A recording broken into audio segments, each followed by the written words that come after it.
Em São Luís há sobradões, ermidas que lembram do passado tempo nobre. A beleza sem par que não se encobre no silêncio das coisas esquecidas. Pelas ruas estreitas e avenidas, quanta história de amor. Basta se dobre uma esquina e, de novo, rico ou pobre, vibram no coração doces feridas. Terra descrita em vários poemas. Patrimônio mundial reconhecido pela Unesco. Cidade dos Azulejos, capital brasileira do reggae. Ou simplesmente São Luís. No Caminhos da reportagem de hoje, você vai conhecer a cidade que completa 400 anos. São Luís é pura história. Na arquitetura e nos azulejos do centro histórico, na dança, no folclore e até na culinária. A riqueza cultural é reflexo de um passado cheio de personagens. Franceses, holandeses, portugueses, africanos e índios. São Luís do Maranhão é a única cidade brasileira fundada por franceses em 8 de setembro de 1612. Antes dos portugueses chegarem às terras brasileiras, o território onde fica São Luís era ocupado por índios tupinambás. A aldeia se chamava Upauaçu, que quer dizer Ilha Grande, e eles viviam da caça, da pesca e das plantações de mandioca, batata doce e frutas. No ano de 1534, alguns portugueses, sobreviventes de um naufrágio, fundaram ali a cidade de Nazaré, que acabou sendo abandonada por causa da resistência dos índios e das dificuldades de acesso à ilha. Foi apenas em 1612 que o francês Daniel Latouche, acompanhado por 500 homens, chegou à região para fundar a chamada França Equinocial e realizar o sonho de povoar os trópicos. Os franceses fizeram a crônica da fundação e a cerimônia fundadora. Celebraram a primeira missa, batizaram a cidade com esse nome em homenagem a Luís IX, que era o rei santo, e no reinado de Luís XIII. Então era uma dupla homenagem, né? Ao rei santo, Luís IX, e ao rei Luís XIII, que governava. Então, eles passaram a história como fundadores de São Luís, embora antes disso, os portugueses já estivessem por aqui.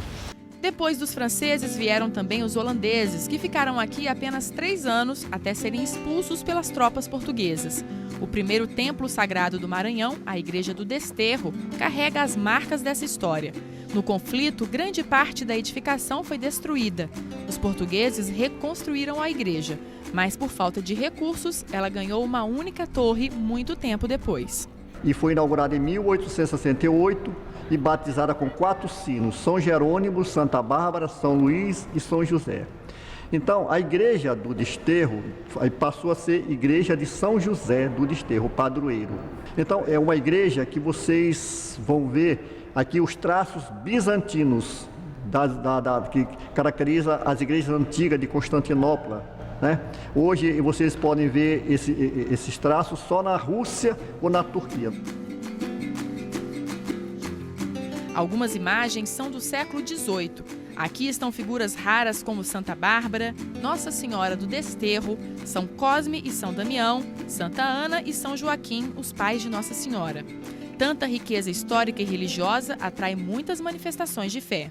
Uma noiva que casou em Fortaleza e depois veio deixar o buquê aqui para Nossa Senhora do Desterro. Tem outros que moram nos Estados Unidos, que vêm todo ano pagar promessa aqui, vêm de joelho lá da praça até aqui, deixar umas velas.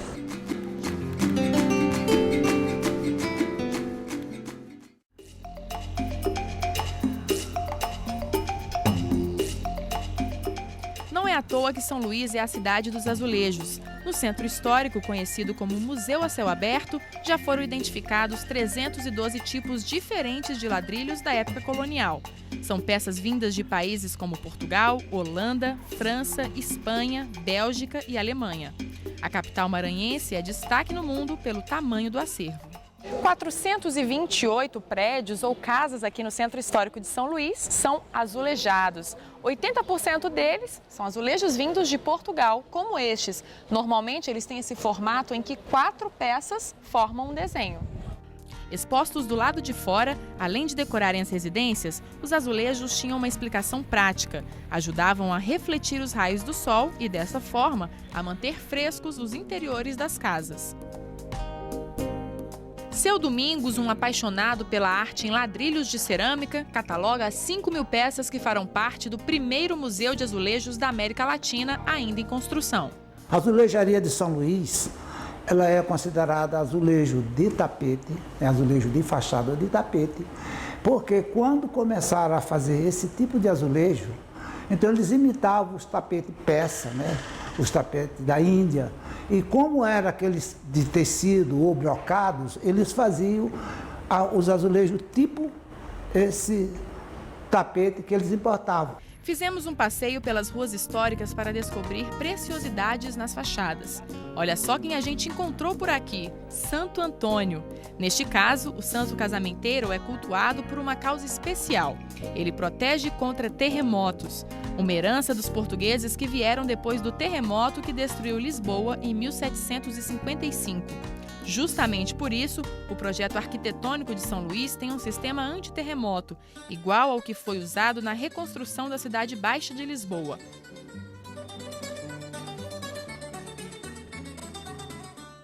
Isso aqui é bem representativo de Portugal, né? Nós temos aqui a rua, inclusive, chama-se Rua Portugal, e essa Rua Portugal, ela é uma das ruas também que tem mais casarões azulejados de São Luís, né? Um conjunto seguido, e tem muita semelhança tanto com a cidade de Lisboa como com a cidade do Porto. Suas características são os sobradões, com sacada. Mas por que São Luís tem tanto azulejo? Uma das explicações é que a cidade tinha um tráfego intenso de navios vindos da Europa, que sempre traziam as novidades do velho mundo.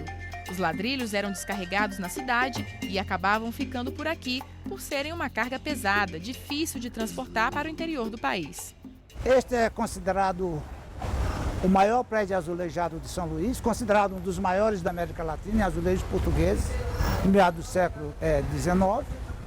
Ele tem 3 pavimentos azulejados, tanto aqui da Rua do Egito quanto da Rua de Nazaré. E também destaque nele tanto os gradios como as pedras de cantaria que compõem toda a nossa arquitetura de São Luís.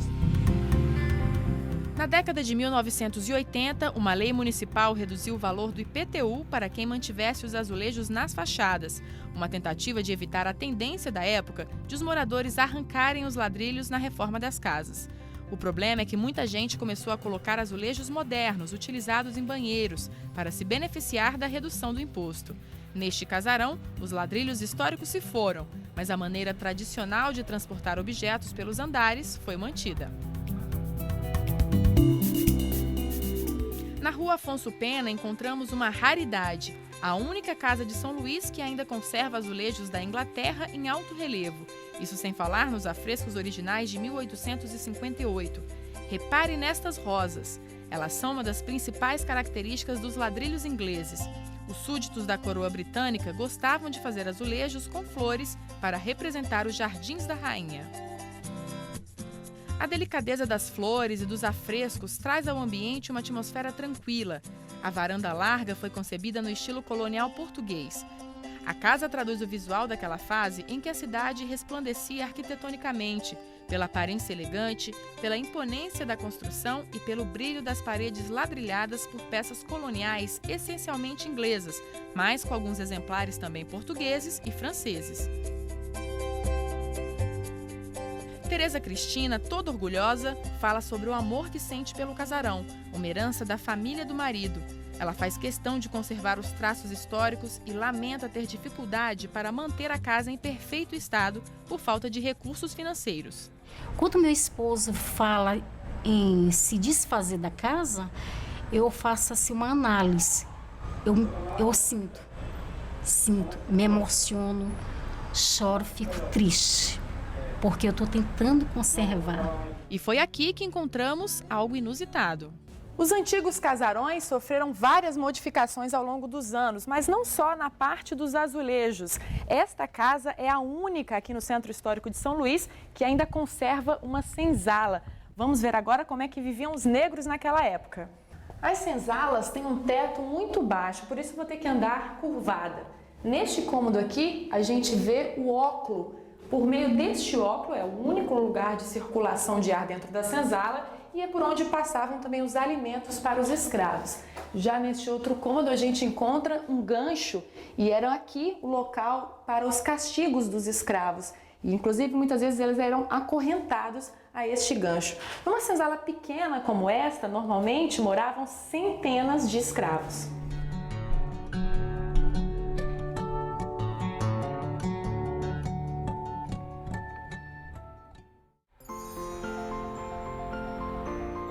Continuando nossa caminhada, observamos que a cidade está cheia de azulejos danificados, que precisam de restauração. O trabalho é artesanal, lento, minucioso. Este grupo trabalha há 1 ano na recuperação das fachadas do prédio onde funcionava a fábrica de tecidos Santa Amélia.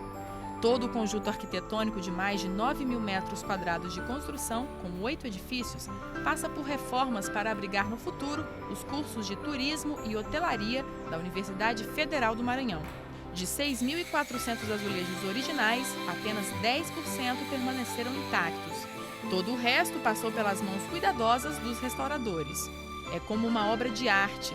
Com pinceladas leves, porém firmes e matéria-prima importada, eles conseguem trazer de volta o desenho original. A gente pega a peça e vamos fazer um trabalho de... Quando é para restaurar, a gente faz todo um processo de dessalinização. Quando precisa tirar a peça, remover, vem para a bancada, faz todo esse processo que está sendo feito aqui. Quando preciso, com a perda de mais de 40%, aí se faz uma peça nova, que é o caso que tem uma parte dela já confeccionada aqui, e abaixo de 40% se faz a restauração. Os azulejos históricos são muito mais resistentes que os de hoje. Com a técnica de recuperação, os restauradores conseguem garantir a mesma durabilidade do passado. Essa peça é uma réplica que uma parte do tempo aí se perdeu e fizeram. Pegaram um azulejo novo que se compra e pintaram. A diferença está na peça, naquelas réplicas que foram feitas, que é uma argila que se trabalha aqui mesmo, foi confeccionada aqui e que tem a mesma originalidade do antigo e a mesma resistência. Esta é uma das maiores obras de recuperação em andamento no Brasil, orçada em 18 milhões de reais. Os edifícios guardam várias preciosidades históricas, além dos azulejos portugueses, como a escada escocesa e as telhas francesas. O conjunto foi tombado há 25 anos, mas só agora os trabalhos avançaram, porque antes faltavam recursos e estrutura. É um trabalho de formiguinha, o restauro geralmente é uma intervenção cara, e não só cara, mas que se faz necessário ter especialistas, arquitetos e engenheiros especialistas em preservação, em patrimônio e principalmente empresas que tenham mão de obra qualificada para mexer com prédios históricos. O Centro Histórico de São Luís, considerado Patrimônio Mundial da Unesco, é composto por cerca de 4.000 imóveis tombados pela União. Mas muitos deles precisam ser restaurados. Andando pelo centro, a gente percebe vários pontos de completo abandono. Antigos casarões em ruínas são ocupados por famílias carentes. Maria de Jesus morava em um sobrado que desabou. Eu era uma das pessoas que morava lá. Era uma casa de cômodo? Moravam umas 5 famílias. Né? E ele acabou caindo, acabou desabando, né? E aí entra IFAM, entra Defesa Civil, entra todo mundo, depois que caiu. O que a gente reclama é que tem muitos prédios que estão abandonados. E onde você tem prédio abandonado, lá você compõe um monte de coisa, compõe a violência. O medo que eu tenho é assim, de ceifar vidas, porque às vezes está dormindo e de repente um prédio desse vem abaixo. Muitas ruas históricas se transformaram em periferia, com altos índices de violência. É briga, é assalto na parada de ônibus, você não pode andar tantas horas, entendeu? Se a gente quer sair, a gente não pode por causa dos problemas, assalto. A pessoa vai assaltar, você tem que preferir sua vida do que as coisas materiais. Para retomar a vida tranquila e a beleza dos tempos áureos de São Luís, o governo do estado criou em 1979 um programa de restauração. Mas até hoje, a maior parte do centro ainda precisa de cuidados. O processo de degradação foi de mais de 100 anos, né? Nós tivemos uma falência daquela economia do final do século XIX, que fez erguer esse conjunto magnífico. Ela deixou de funcionar após a abolição da escravatura. O processo de restauração não é simplesmente consertar o que está estragado. É preciso também recuperar a paisagem do passado e as características originais da cidade. Aqui onde nós estamos, existiu no século XIX uma escadaria que havia sido substituída por uma rampa para que os automóveis pudessem circular por aqui. Quando nós estávamos fazendo a etapa de obras dos anos 80, nós encontramos uma fotografia do final do século XIX, que ao fundo mostrava que aqui existia uma escadaria. Então, a melhor forma de restringir de novo o tráfego de veículos pesados foi reconstituir a escada. A ideia de reconstituir a paisagem urbana do século XIX. Em São Luís, a restauração não traz de volta apenas a beleza histórica do passado distante. A arquitetura e estilos mais recentes, que também precisam de cuidados, passam por uma renovação completa. O Cine Rocks, por exemplo, construído nos anos 50, é modernista. Os vãos retos e a verticalidade são traços marcantes do estilo Art Nouveau. O espaço, antes dedicado a filmes clássicos, foi abandonado e virou até ponto de prostituição. A restauração presenteou o centro histórico com uma sala de cinema digna do que existe de melhor na sétima arte.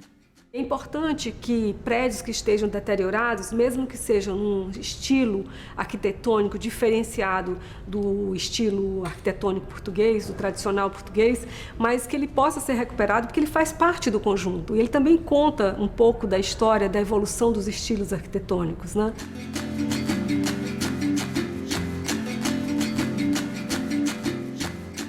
No próximo bloco, você vai conhecer os ludovicenses. Você não sabe quem são?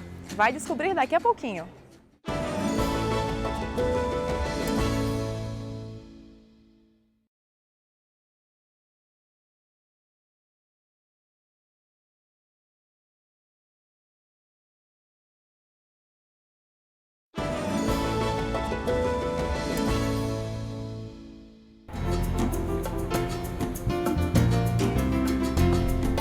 Ó minha cidade, deixa-me viver que eu quero aprender tua poesia, sol e maresia, lendas e mistérios, luar das serestas e o azul de teus dias. Bandeira Tribuzi, poeta maranhense e compositor do hino de louvação a São Luís, consegue traduzir em palavras a atmosfera dessa cidade e desse povo, os ludovicenses. Um povo trabalhador, alegre, um povo feliz. Prestativo. Hospitaleiro, acolhedor. Sabe respeitar as pessoas. Eu poderia resumir numa só palavra, sendo ela criatividade. O povo ludovicense é muito criativo.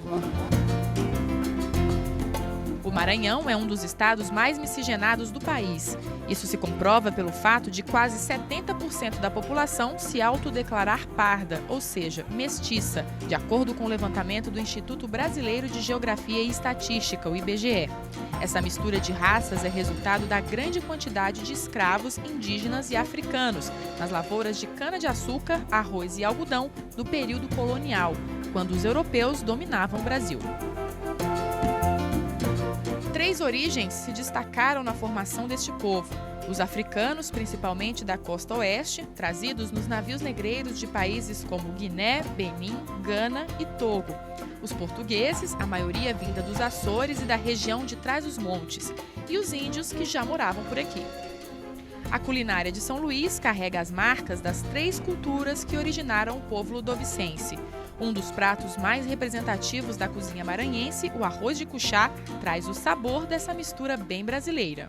Quando chegaram aqui no Brasil, no Maranhão, os índios já habitavam aqui e já trabalhavam com a parte de caça e pesca. Daí, quando os africanos chegaram também trazendo os seus temperos, adicionaram na comida dos índios e foi daí que surgiu o primeiro prato, que foi o cuchá. Agora, a parte mais, assim, por exemplo, as caldeiradas e tudo dos portugueses. O chefe de cozinha Júnior Lisboa nos convida a uma viagem pelos sabores de São Luís. Carros-chefes da nossa culinária, que é o arroz de cuchá e fritadas, tanto de camarão como de caranguejo. Em meio a frutos do mar, legumes e temperos, o que mais chama atenção na culinária daqui é a vinagreira, um vegetal comum no Maranhão e o principal ingrediente do arroz de cuchá. O gosto é forte, mas em geral a culinária daqui é suave. Há alguns pratos que levam pimenta. A maioria dos pratos são baianos que levam pimenta, mas o nosso não. Mas por que os ludovicenses acrescentaram a vinagreira neste prato, uma planta pouco comum na culinária em outros estados brasileiros? A lenda que às vezes eu conto para os meus alunos é que os índios, certo, foram a uma guerra e no meio da plantação ficou um índio ferido e os outros continuaram para a guerra. Enquanto os outros foram para a guerra, esse continuou lá e começou a sentir fome. Então ele puxou uma do cuchá e começou a comer, e viu que aquilo ali era comestível. E para completar, uma fritada de caranguejo, muito consumida por aqui. Ela parece uma torta, mas na verdade não leva farinha de trigo e a base é de ovos. Para a sobremesa, o creme de cupuaçu, fruta típica da região. Agora vamos para a melhor parte, a degustação. Vou lhe mostrar aqui um pouco da culinária maranhense.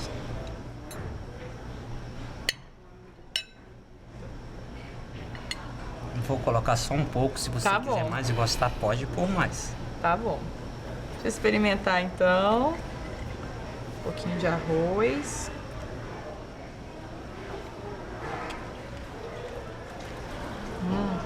A fritada tá maravilhosa. Deixa eu pegar um pouquinho do arroz para experimentar bem o arroz.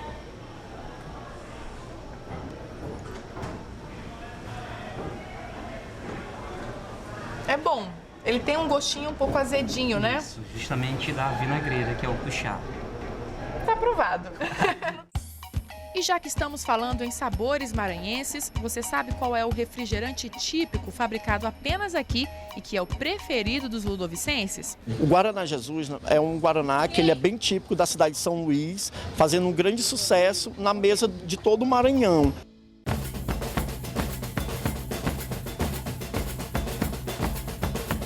São Luís respira música, dança, folclore, poesia. A cidade é berço de manifestações populares bem típicas da região, como o Bumba Meu Boi, ou Bumba Boi, como costumam chamar por aqui, o tambor de crioula e o cacuriá. Diversidade, beleza, tradição. Estas são palavras que traduzem as riquezas da cultura popular ludovicense. Mas foi um ritmo de outro país que conquistou o povo daqui, o reggae. A música é da Jamaica, mas a forma de dançar ganhou um estilo bem brasileiro, agarradinho. Alguns dizem que o reggae invadiu o Maranhão no final da década de 70, quando a população sintonizava as rádios em ondas curtas para ouvir os sons que vinham do Caribe. Outros dizem que o ritmo foi trazido por marinheiros da Guiana Francesa, que trocavam os discos por mercadorias. A gente que tinha amizade com marinheiros, a gente começou a falar com eles para que trouxessem esses discos, né? Para que qual local que eles passassem, que tivessem acesso à música reggae, que trouxesse que São Luís naquela época valia ouro, como hoje. São Luís e Jamaica, duas ilhas com um ritmo em comum. Não é à toa que a capital maranhense é conhecida como a Jamaica brasileira. Valdemir é dono de uma casa de reggae há mais de 30 anos. Tem gente que nunca foi no reggae. O dia que vai a primeira vez, ele já vai ser regueiro pro resto da vida. Em São Luís, as noites são animadas pelas chamadas radiolas, verdadeiros paredões de alto-falantes que reverberam as batidas do reggae. O reggae antigo é o melhor reggae que tem. Eu danço desde 10 anos. Eu já vou fazer 40 anos. Em São Luís, há uma gíria entre os regueiros para falar daquelas músicas contagiantes, que quando tocam ninguém fica parado. São as chamadas pedras ou pedradas, os sucessos da pista. Muitas vezes clássicos de cantores como Bob Marley, Jimmy Cliff e James Brown. Muitos desses cantores já até faleceram, mas que para nós a música ela permanece muito viva. Uma das bandas de reggae mais conhecidas no Brasil é a Tribo de Jah. Com 27 anos de estrada, o grupo, que nasceu em São Luís, é composto por 4 músicos deficientes visuais e pelo vocalista e líder da banda, Fauzi. A banda é um exemplo da inclusão social do deficiente físico, visual, através da música e da arte, porque é uma coisa que eu acho que no Brasil ainda, né, aquela questão da oportunidade em todo sentido, no sentido do mercado de trabalho, né, não há um projeto, uma preocupação oficial nesse sentido de se utilizar de elementos como a música, a cultura, para fazer a inclusão também, né? A banda acompanhou a evolução do reggae.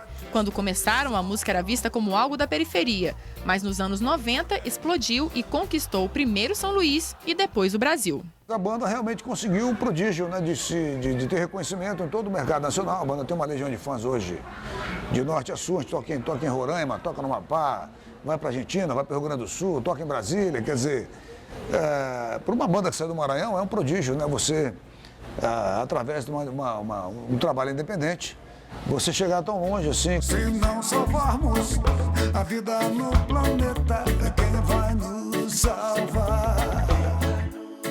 A música não é só a letra, a música é a vibração, né? Eu acho que a vibe, ela é passada, né? Através da melodia, através da voz do cantor. Eu acho que as pessoas captam isso, né? Então houve essa identidade sintomática, que só acontece aqui mesmo. Nem na Jamaica é assim mais. Os jamaicanos ficam muito surpresos quando vêm para o Maranhão, porque eles ficam chocados, eles ficam intrigados, né? Eles acham uma Jamaica que não existe mais lá.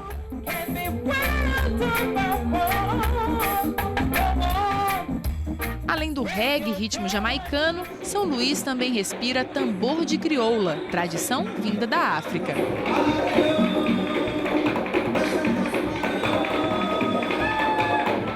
É noite em São Luís. No centro histórico, além da iluminação dos postes, outro brilho clareia os casarões.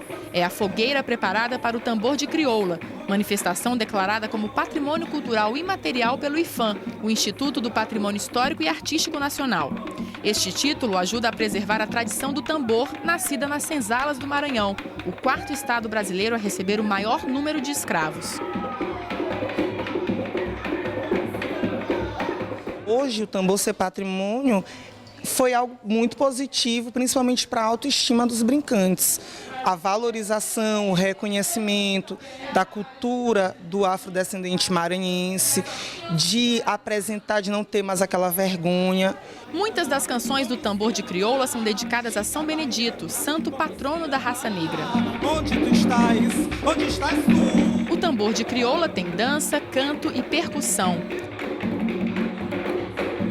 As coreiras, como são chamadas as dançarinas do tambor de crioula, precisam ter uma saia bem rodada, muito movimento nos quadris e um toque de sensualidade. A sensualidade é presente em toda a arte do negro, em toda a dança. Então é um modo de expressar essa sensualidade, essa alegria, esse modo contagiante que só o negro tem. A saia, ele é o elemento principal em toda roda, em toda coreira. Então é fundamental saias lindas rodando para expressar a maior forma e graciosidade da coreira.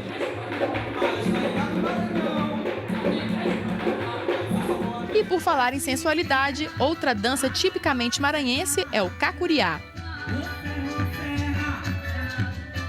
Os brincantes dançam em pares, agarradinhos, rebolam e fazem caras e bocas.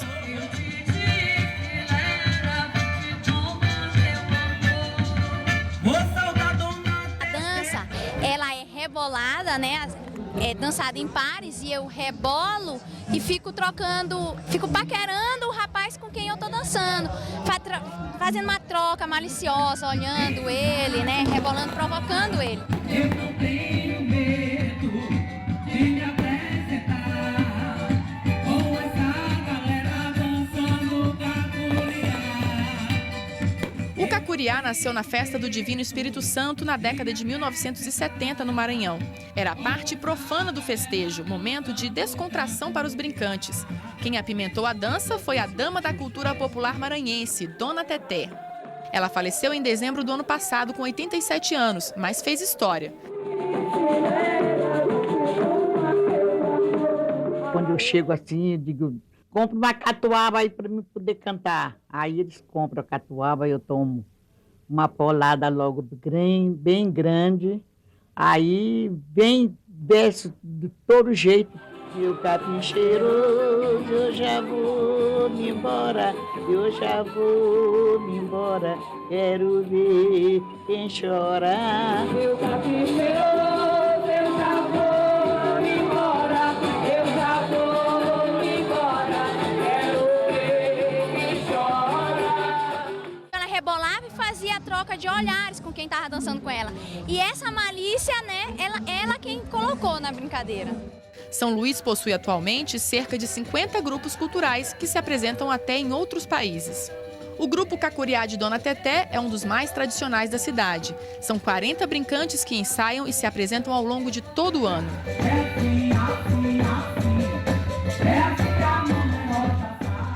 Mas existe uma outra manifestação folclórica ainda mais tradicional. É a festa do Bumba Meu Boi, ou Bumba Boi, como dizem por aqui. 4 horas da manhã, o som das matracas e dos cantos de boi invade o Largo de São Pedro no dia do Santo Padroeiro dos Pescadores.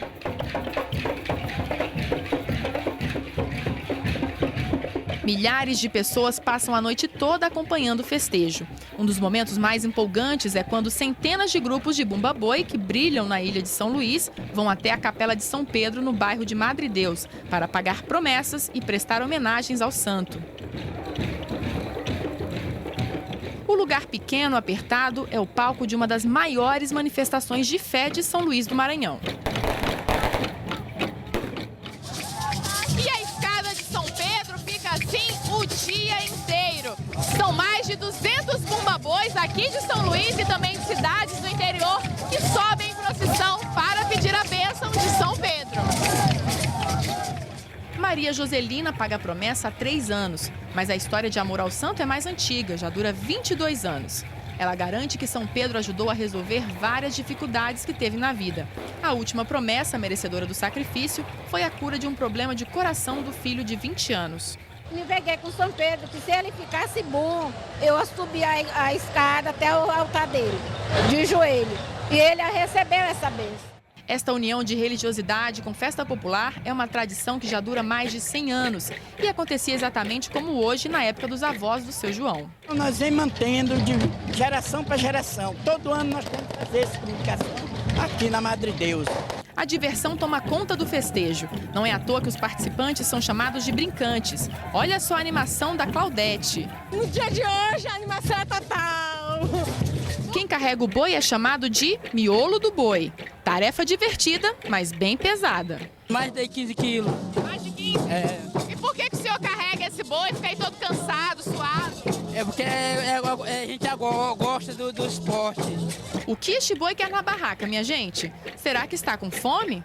Ah, tá. O que ele quer é cachaça. Quando ele tá com sede, ele bebe.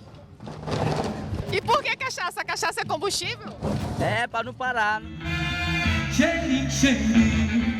As dançarinas, chamadas de índias, são responsáveis por esbanjar beleza, encantar os bois e agitar o público. A cultura da gente, que a gente é muito forte, muito grande, então a gente só tem que abraçar, entendeu? Isso aí tá para todo mundo, até o turista, né, que vem nos prestigiar. E o que você sente quando você tá lá em cima do palco? Ah, é inexplicável. É inexplicável mesmo, é muito grande a emoção. Os turistas se encantam com o Bumba Meu Boi. Renata mora em Brasília e pelo 3º ano consecutivo vem prestigiar a festa. Você entra no clima da festa, de reverência, você se curva ao santo. É uma festa do povo, porque você vê que é o povo do interior que vem para a festa. Então é no sangue, é muito bonito. Mas de onde vem a tradição do boi? Reza a lenda que um fazendeiro rico, dono de muitas cabeças de gado, tinha um boi favorito. Pai Chico trabalhava na fazenda e era casado com Catirina, que estava grávida. Certa noite, Catirina acordou o marido dizendo que estava com desejo de comer língua de boi. Mas não de um qualquer. Queria a língua do boi preferido do fazendeiro. Pai Chico matutou várias horas sem saber o que fazer. Tantos bois e ela queria justo aquele. Ele acabou matando o bicho para saciar o desejo da mulher. Com medo do patrão, ele foi se esconder na mata, onde encontrou alguns índios que ressuscitaram o boi. Para comemorar o milagre, todos participaram de uma grande festa. No dia de São Pedro, os bois não param de dançar, mas alguns devotos fazem uma pausa para levar o santo ao seu lugar preferido, o mar. São Pedro, que foi apóstolo de Jesus e o primeiro papa da Igreja Católica, é recebido com honrarias.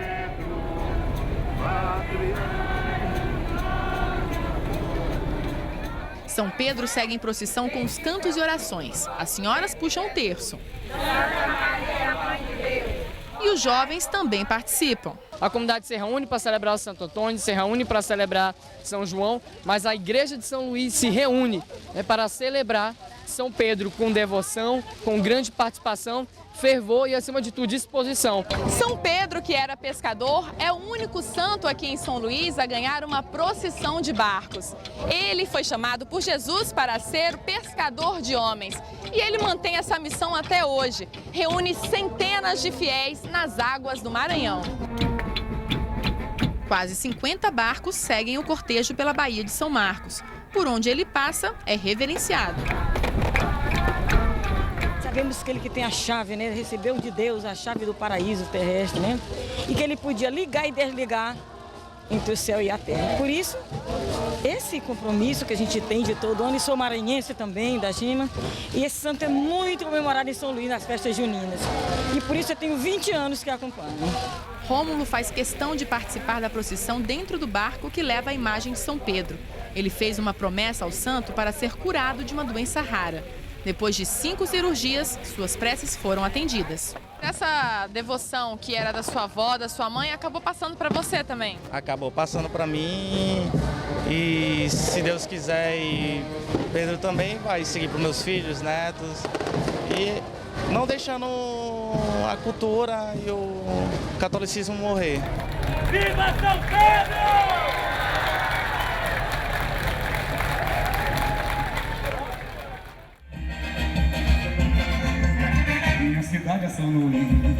As comemorações continuam noite adentro. Em São Luís, as festas juninas são bem diferentes. Para começar, nada de triângulo ou sanfona. Quem dita o ritmo por aqui são as matracas, pandeirões, zabumbas e até mesmo uma orquestra, que acompanha as apresentações do Bumba Boi.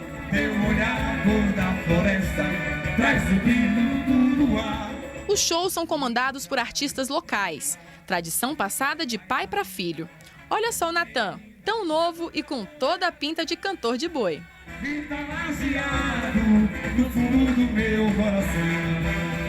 O festejo parece não ter fim. Acaba a festa de São Pedro e começa a de São Marçal. A festa de São Marçal é um marco na cultura popular de São Luís. Faça chuva ou faça sol, os maiores grupos de Bumba Meu Boi desfilam no bairro João Paulo durante o dia inteiro e reúnem milhares de brincantes, cantadores e seus batalhões, além de uma legião de admiradores e turistas. As brincadeiras, como eles chamam por aqui, têm instrumentos bem característicos. Os pandeirões, cobertos de couro de boi ou de cabra, são aquecidos em fogueiras para melhorar o som. É para esquentar, para tinir assim. Se não esquentar, ele não endurece, porque na tarraxa não precisa fogo. E aqui tem que botar o fogo até afilar ele. Afilou e a gente vai bater. Já as matracas, com seu som agudo, contrastam com o grave dos tambores. 115 anos atrás não tinha o instrumento que tem hoje, eletrônico, entendendo? E para complementar o instrumental, eles inventaram essa matraca, entendendo? Que dá uma percussão, virou até uma percussão tradicional do boi. Hoje se não tiver matraca, não tem boi. É a percussão mais fácil da gente aprender a matraca, porque a gente escuta a batida do meu companheiro que está aqui do lado, eu tiro o meu som pelo dele. Os trajes são os mais variados. Alguns abusam de bordados com paetês, miçangas e lantejoulas. Dona Benedita segue o boi há mais de 60 anos. Cada ano ela vai com uma roupa diferente, que é preparada e bordada ao longo de 6 meses. Todo ano eu mando bordar. Eu não gosto de roupa repetida. Essa eu ando com a mesma roupa. Ah, não gosto. Eu comecei a brincar boi, eu estava com meus 14 anos. E agora já está com 80? 80. E chego aos 90. E quanto tempo a senhora consegue dançar? Por quantas horas? O dia todo, a noite toda. Não paro, eu não paro, eu não paro. É uma energia que eu não posso ficar parada.